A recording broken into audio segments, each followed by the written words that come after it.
party people, and hello my friends. It's your girl, Welcome to China, and welcome to my channel. And baby, today I'm about to talk to y'all because I have watched I Am Athlete for 24 hours straight, the podcast, and I cannot wait to talk to y'all about it. If you have not seen my I Watched Kevin Samuels for 24 hours, go ahead and click right now so you guys can watch that because I've done this before. But anyway, I want to talk about I Am Athlete because these men, honey, they got me shook with all this information. So for those who do not know, I know absolutely, positively, indirectly nothing about football. But I Am Athlete is a podcast that they do show on YouTube with a visual on I Am Athlete at I Am Athlete. But it is owned by and created by Brandon Marshall, who was a 13-year player in the NFL. Now keep in mind, I'm not going to talk about people's positions in the NFL, all those things, because everybody's going to come for me. So I'm just going to talk about these gentlemen that I've been watching on I Am Athlete and all the things that I've learned.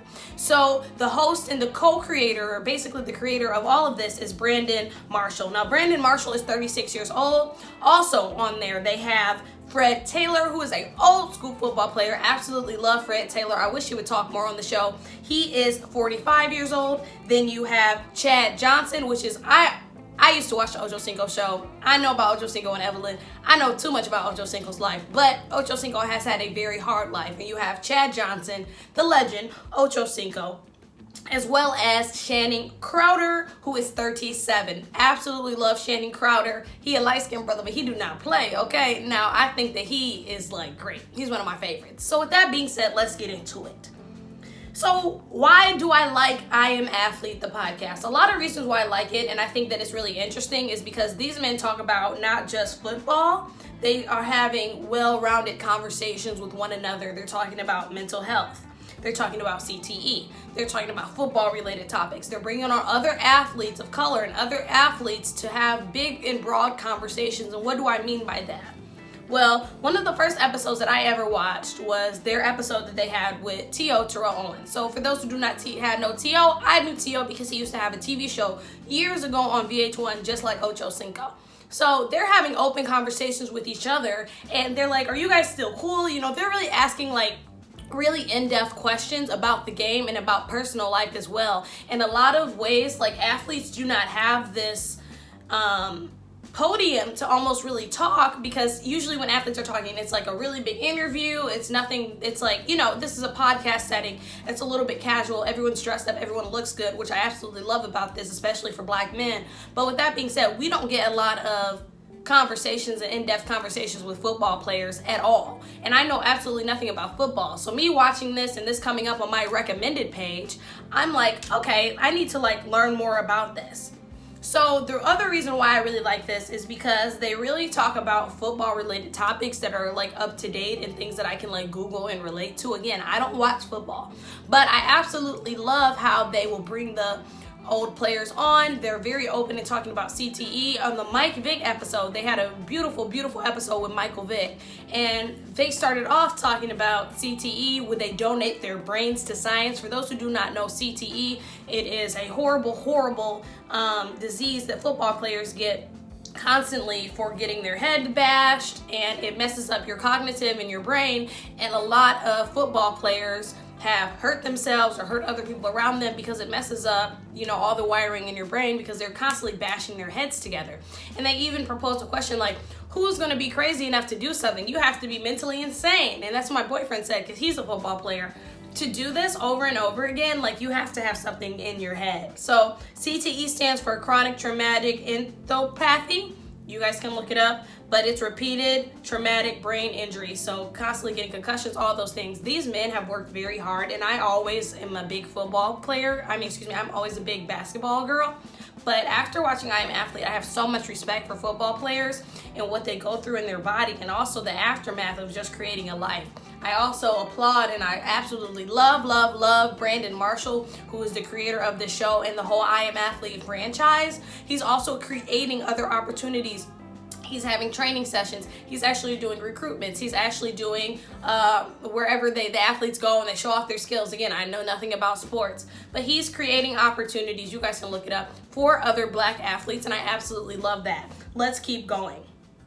The mental health aspect. Now, I had to look up Brandon Marshall and learn a lot more about him, but like, he has had a tumultuous career. when it comes to football. Not only has I've read that, his wife, Michi, who I will get to in a minute, she has her own I Am Woman podcast on their channel. His wife, Michi, when they were married, she stabbed him in the stomach. His father tried to run him over with the car. He's had a lot of disadvantages in life, as well as mental health aspects. And as well, Brandon Marshall, for those who do not know, he has borderline personality disorder, so BPD. And that was something that he opened up about on the show, as well as when I was doing my research on Flo Mo Raps. I think that's his name on YouTube, shout out. I found out that after he had that altercation that was in the middle of his career with his wife, when she stabbed him in the stomach, that's when he found out that he had borderline personality disorder. And I think that that's a really big reason to why he's such a big mental health advocate. And if you go on there, I really challenge you to not just watch the episodes with the big athletes, but I also encourage you to watch the episodes when they're talking about, hey, mental health. Not only how does this affect athletes, how does this affect black men? Some of the other guys like Crowder, like Ocho, they have been to therapy. Some people have not. Fred, so it's really like a well-rounded conversation, because I feel like you have some of the like newer age still football players, and you still have that old school mentality. Like a lot of the men, like I said on Mike Vick's episode, they didn't even want to donate their brains to science. But some things like that are conversations that people don't talk about, but these athletes are having. So I love that they're having these in front of us. Also, they bring on other athletes, and I'll tell you this, I knew absolutely nothing about Cam Newton. But after I watched this episode with Cam Newton, I think I know everything about Cam and then some. I've did my research. I respect this man and his game so much. And something about the I Am Athlete podcast, I believe the episode that they had with Cam Newton that was like 2 or 3 weeks ago, probably a month ago at this point, was their biggest one thus far. I think it had like 2.4 million, and it was an hour long. And Cam Newton, this was really the first time he said that he was really able to say his piece. I didn't know how much hatred that Cam Newton really got in the NFL, and just from his personal life and all those different things. And he kept saying, I'm from Atlanta, and that was like the joke that they had. But just to know, really, Cam Newton is from Atlanta, from the bottom. He has really made his way up. Whether I'm a fan or not, or whether I knew anything about his game, I was able to respect his game and respect him as a black man who's hustling and really getting his money, as well as with football. So I think that Cam Newton interview, and from what I've read, you learned a lot about it. And this was a huge interview for him in his career to give him, a better reputation. So I may say, I could be wrong. Definitely let me know in the comments your thoughts. But I thought it was such a beautiful interview. I love the background. I love the ambiance. The men actually have a chef, Nance, which I believe is Brandon Marshall's personal chef. They come out and they have a meal kind of like towards the end, and they talk to the chefs, and then they go ahead and go back to their conversations. If I can stop hitting my microphone with my nails. Last but not least, another part of the I Am Athlete franchise that I really appreciated is the I Am Black podcast and the I Am Woman podcast. Now, the I Am Black podcast, I watched a couple episodes. The one that stuck out to me the most was the one when they brought on white folks to kind of talk about the different indifferences and things that black people have within our community and within sports. They also have a lot of conversations. They had an episode yesterday about black women being in HBCU and going to a historically black college and the benefits those things have as well. So the I Am Black podcast, it comes on a couple times a month, but this is a podcast that Brandon is a co-creator on as well. And this is something that he brings a lot of different athletes, mental health advocates on to talk about. So definitely love the I Am Black, which is still on the I Am Athlete podcast channel, which is amazing. He's having multiple streams of income coming through from this YouTube, as well as coming through from the podcast streaming on all platforms. Now, my absolute favorite rendition of the I Am Athlete or the I Am franchise is the I Am Woman. And let me tell you, the very first episode of I Am Woman that I watched, now it's hosted by Brandon Marshall's wife, Michi. Now, Michi Marshall is his wife. They have been together, I told you a little bit earlier, they had that, debacle, but they have been together for a very, very long time. And Michi is definitely someone who I can tell that Brandon is going to have in his circle. It's his wife, but they are business partners. They are truly connected. And they had a really long episode with Michael Vick's wife about mental health, about how she met Michael Vick. Let me tell you, Michael Vick's wife, if y'all have never seen her, absolutely beautiful. Beautiful, drop dead gorgeous. She's a baddie. I always just heard about Michael Vick. Michael Vick's episode on I Am Athlete was amazing. But back to the I Am Woman. They talk about women being with athletes. They talk about women and mental health. They talk about marriage. They talk about a lot of like things that women don't really talk about. But you get to see successful black women who aren't just wags or wives of athletes or basketball wives. Like a lot of these women were never on Basketball Wives. They're really dating real athletes. And a lot of them do not come out and talk and have these type of conversations. So I absolutely love Michi Marshall. I absolutely love Brandon Marshall.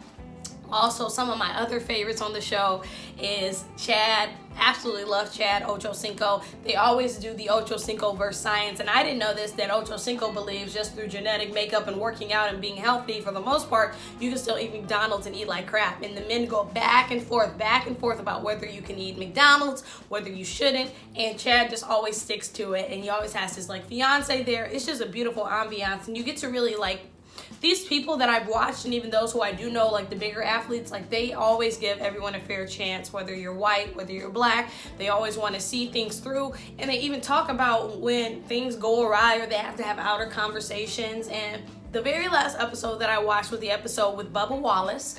For those who do not know, Bubba Wallace, and this is somebody who I have heard of before. He is the only black NASCAR driver. You can quote me if I'm wrong, or maybe he's the only one with the awards, but really, Bubba Wallace is the only NASCAR driver that is of color or black. And they had him on and gave him an opportunity to speak his piece. Where else are people talking to Bubba Wallace? Like last time I checked, Bubba Wallace had, I believe it was a noose or something that you would hit yourself with back during slavery time. So I think that people were really giving him a hard time in NASCAR as well. So he never even had a point to like speak his piece and things like that. And I just feel like everyone should know about athletes. Everyone should know it's other things that athletes have to offer us. And I think that that's really what the I Am Athlete show has shown me, that like, yes, it's more longevity in athletes' careers, and athletes are doing a lot more after their careers are over or they're retired than just doing commentary that's mid-level and okay. I remember like Chad Johnson even said like it's different doing commentary than being on here, and just having the platform to do so, I think is just so amazing. So ultimately, I would say one of my favorite interviews that I have seen thus far was probably the Cam Newton interview. They also interviewed Jake Paul, which I'm like, Jake Paul? Like that's definitely was off brand. And they will ask these questions like, Bubba, I don't know, chat. Shannon Trouter, whatever his name is, was like, listen, I don't know if NASCAR is really a sport. Like, is this a sport? Put me hip. Or Jake Paul, you beat Nate Robinson. Can you really beat Floyd? Like, how do you have the work ethic? And, they ask the questions that people don't usually ask, but these are questions that we want to hear as the audience. Like, yo, like, what's really up? Like, how can we kind of, like, see through your mind's eye what is going on? So absolutely love this podcast. I will continue to watch. I would love to hear what you all have to say about the podcast. Go ahead and put your favorite episode of the podcast in the comments and let me know if you make it this far. Drop a fire emoji. I love you guys. Let me know what you guys think about this. Absolutely love this. Hit that subscribe button. I'm on my way to 700 subscribers, and I will see you guys later. Bye-bye.